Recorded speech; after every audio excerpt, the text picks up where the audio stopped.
একটি শোক সংবাদ।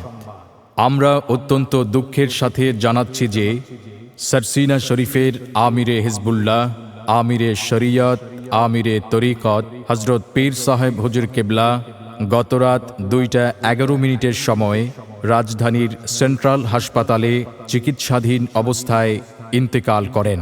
সরসিনা শরীফের হজরত পীর সাহেব হুজুর কেবলা গতরাত 2:11 সময় রাজধানীর সেন্ট্রাল হাসপাতালে চিকিৎসাধীন অবস্থায় ইন্তেকাল করেন। ইন্না লিল্লাহি ওয়া ইন্না ইলাইহি রাজিউন। হুজুর কেবলার জানাজার নামাজ আগামীকাল 18 জুলাই বৃহস্পতিবার বাদ জোহর সরসিনা শরীফে অনুষ্ঠিত হইবে।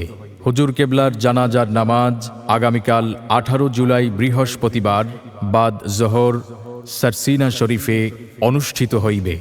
উক্ত জানাজার নামাজে সকল ধর্মপ্রাণ মুসলমান ভাইদেরকে অংশগ্রহণের জন্য বিনীতভাবে অনুরোধ জানাচ্ছি।